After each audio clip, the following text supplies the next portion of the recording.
hotel that did this massive, super glitzy opening was the Bulgarian Rome. I want to know a little bit more about Morocco. Okay, all of us should be thinking about our longevity and our quality of life and our health. Hello, everybody, and welcome back to Off the Cuff with me, Regina DeCicco, and of course, as always, Christine Drinan. So we are back on the couch, and we are talking about spring travel. So it's time. I think people are like, the weather's changing. We need to get out. What are the spring plans? What's going on? Are you feeling that too? I'm always feeling spring travel. Yes. Like, okay, yes, winter is great up until the holidays. You know, because it serves a purpose. You know, pretty snow. It's true. It's like true. Nice, kind of like cozy, hot toddies. But then after, the only thing that holds me together is that I go skiing. Right. But I'm not a great skier. Like, I go skiing, but also I'm not very good. I'm a perpetual beginner. I've been like skiing for a long time, and up until this year, I like finally hit a breakthrough. But spring for me is what I'm just dying for from December 26th. Okay, so right after the until spring. holidays. Yeah. So like, where are you going? Okay, well, it's very funny. So obviously, I'm lucky enough to be on this podcast, and then I always listen to everything that Christine says. So because you have to. Why else am I doing this? I need to be in this seat next to you.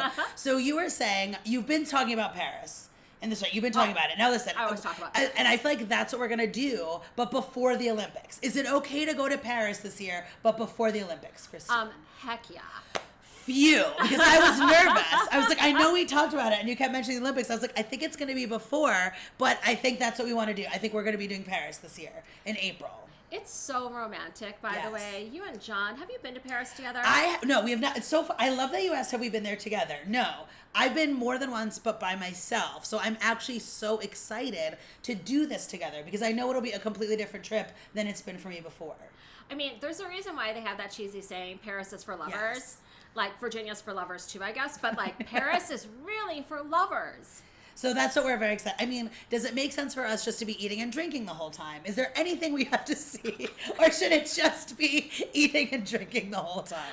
Should we just be full of cheese? You tell me, Christine, how should we play this? I mean, cheese, crepes, caviar, like, all of the restaurants. And it's going to surprise you, but there's some great Italian restaurants in Paris. So funny. And they're cool. Right, and you know what? You don't think about it, but it makes sense because you're right there. You're in your, like, you don't think about it because it's like, oh, well, Italy. But it's like, no, of course they're also going to be able to really, like, have an incredible handle on the Italian cuisine as well. That had not crossed my mind until you said it. But okay, all right, we'll put it on the list.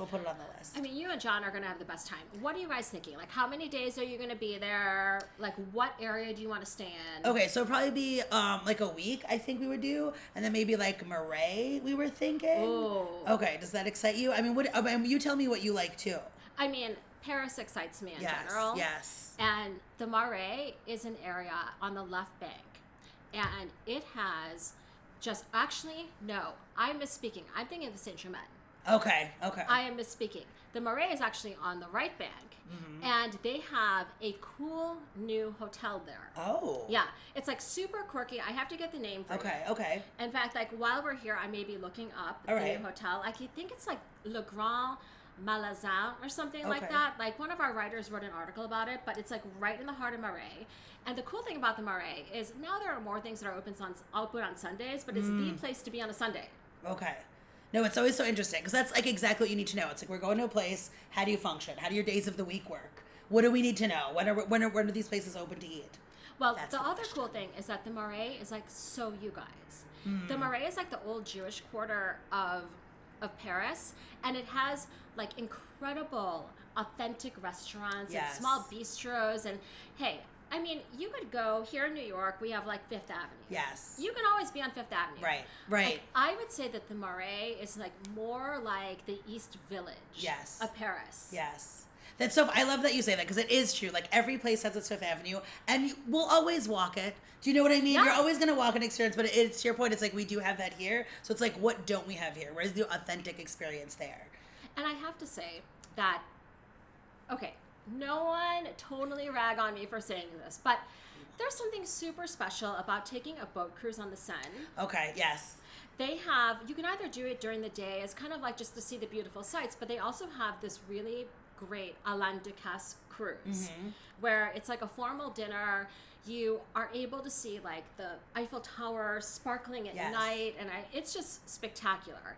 And I just did that 2 years ago. I've been to Paris like 50 times, more times than I could ever count in my lifetime. And I did the boat cruise for the first time, and I was like shocked that I'd never done it before.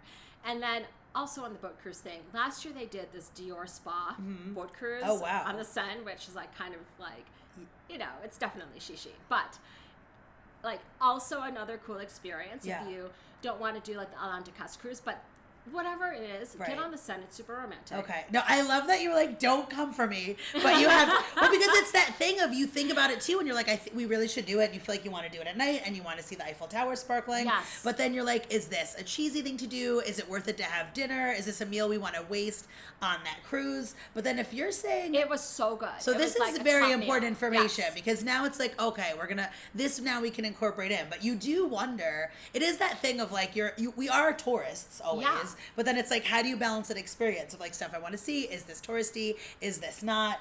I love that you said that. You're like, no, do it. Don't come for me. Everybody go on this boat cruise. And everyone's going to be like, oh my God, she just said to do something touristy. Do something touristy in Paris. Like, the point is like, it doesn't matter how many times you've been. Okay, and another thing I'm going to tell you guys. Go to the top of the Eiffel Tower, but go either get like the VIP tickets or go eat at Jules Verne. Okay. Which is the restaurant there. Like, the food is actually really good, and that is a place to be at sunset. Right, that makes sense. You are looking at Paris at sunset, the most incredible view. And like, there are a lot of insider places I go in Paris, don't get me wrong. Right. But there are some things where if you're with a person that you love, you have to do this with John. That's so funny. I'm so glad we're having this conversation because I really do feel like you struggle and you're like, you can eat in the Eiffel Tower. Is that something we should be trying to do? I'm like, or are we eating outside of the Eiffel Tower, looking at the Eiffel Tower? You try to figure out like, what's the best way to play this? That's so, you're like, no, you can eat in the tower, sunset. Okay, I love it. Do the cruise. This is very... Yeah, I mean, I'm never someone to be like, oh, go be a tourist in the city. No. Right, but that is like the essence of Paris. It's like, why would you go to Paris and not do the Eiffel Tower together for the first time? Right, that's it's so funny. Romantic. Right, and because it's funny, we always talk about like traveling and our authentic experiences and what the people are doing. However, there's certain places where you go, there's certain things you kind of have to do, and then I love that you're like, no, this time around it's okay. It's not the authentic thing, but it has to be done in Paris. Everybody. 1,000% yes. And you're already staying in the Marais, which is such an authentic, cool neighborhood that you're going to get plenty of like popping into a little bistro, popping into a little wine bar, like getting lost one day. Like you're going to get that. Right. And it's so funny because that's why we will choose areas like that. So it's like where we're staying is the authentic experience and you can pop out and it's not the Fifth Avenue. It's like you're popping out and getting an authentic like breakfast or your croissant or something. But however, we can all get to the Eiffel Tower to do the thing and we can all get to the Seine for our boat cruise. No, this is... You got to go for it. I love how helpful this was. No, this is great. I'm like, I feel like I need to leave and make reservations and then come back and finish this podcast. But we'll do it. Oh my gosh. I'll do it after. We're going to do a whole Paris podcast. As it gets closer to the Olympics, we need to talk about your trip to Paris. Right. I mean, like, we could do a whole sesh on Paris. We will. So now we know where I'm going for the spring. Now, what about you? What are you thinking for the spring? Or where do you think people should be going? Well, where I'm going in a few days is actually Hong Kong and Tokyo. Wow. And the sakura, the cherry blossom season in Tokyo is always moving around. You can't plan your trip around it. But apparently, the week I'm going is going to be extremely busy. Like the hotel I normally stay at, like the least expensive room is $6,000 a night. Wow. Okay. Yeah. That puts it in perspective. It is like bonkers insane. Right. So I'm not gonna stay there because like I'm not rolling that deep. Right. You're like like what are we gonna do? One night and be like, well, now our trip budget. That's my trip budget. Right. And oh my gosh, I hope this credit card works for that one night. Like, my God, funny. $6,000 but hey, it's worth it. I love this hotel. There's a brand new hotel that opened up, Janu, which is a sister hotel to Amman. Where Amman is like very like tranquil and it's about peace. Janu is about social. Interesting. So they're basically opposites. Yes, but they're A little sister bit. hotels. They're sister hotels offering you a little bit of everything. Yeah, it's about like interacting with the other travelers. And so I'm thinking about staying there or the Mandarin Oriental. Yes. Because the Mandarin Oriental is my second home in Japan. I've been to Japan a bunch. I love the Mandarin Oriental. It's actually where I heard for the first time, like, I didn't have any money on me, like any cash when I arrived there. And I was feeling a little sick because I just come back from China and I was like flying through Tokyo. I was Right. going to meet a friend, my friend Shinji, who's like this amazing food critic there. And I like was so like my arms hurt. Like I was just sick from traveling. Sure. I'll take a toll. You know, I apologized to the gentleman who came to help me with my bag, and he was like, "Oh no, this is just the Mandarin Oriental, like as in this is just the Mandarin Oriental service." And I was like, "What?" But it was that way the entire stay, and so I have such like fond nostalgia of the Mandarin, and so I think I'm going to try to stay there. And it's in Ginza, which is this great neighborhood. But I am going to brave the tourist crowds because it's going to be really busy. Yeah. Like, you know, when all the hotel rooms are full.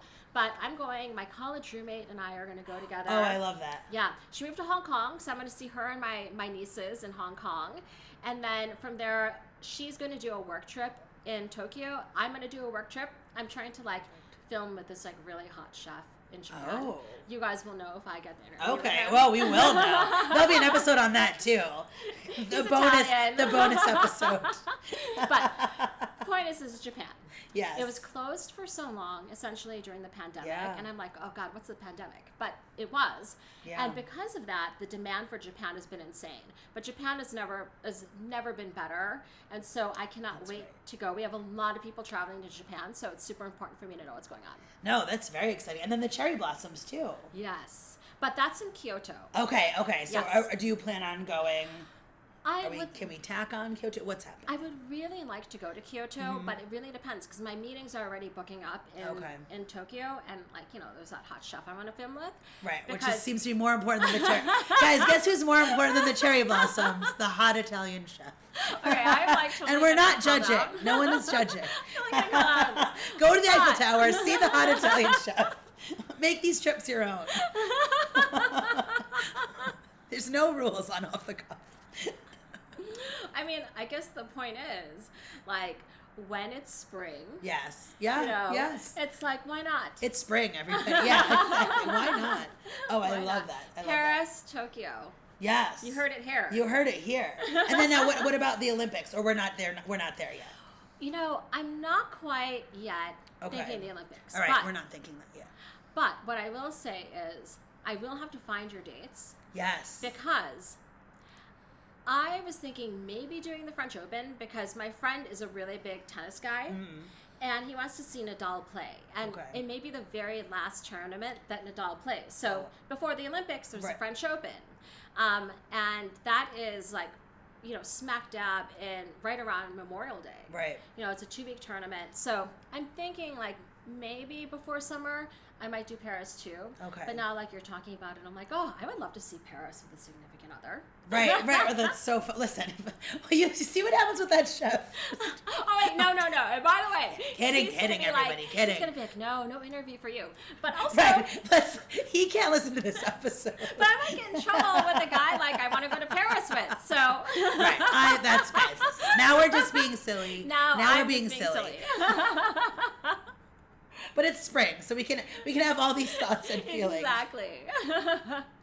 Oh my gosh, I love that. Well, now I'm very excited for all of this. No, but you've been truly helpful because it is, like I keep saying, it's so funny with a trip like that. It's like, where are the lines? Where's the authentic, organic experience? Where's the tourist experience? And sometimes it's a little bit of everything, and there's nothing wrong with that either. Exactly. Like, why not have every color of the rainbow experience? No, I agree. So that's exactly what we're going to do. Oh, this is good. Yes. I feel like we're ready. All right, you're getting the dates, and we're talking about it. Yes, and then we'll see. Well, I'll come back and let everybody know how it is on the set.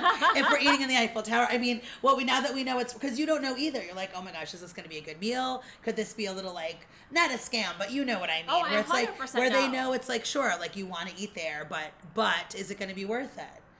I would say I loved doing that Sun Cruise by Alain Decazes. No, that I really like. Yeah. That I really like. Okay, then we'll have It's to a do beautiful that. meal. Right. Okay. All right. So we'll do it. All right. Good. Oh, well, look at this. Yes. Well, what an episode. I mean, Japan.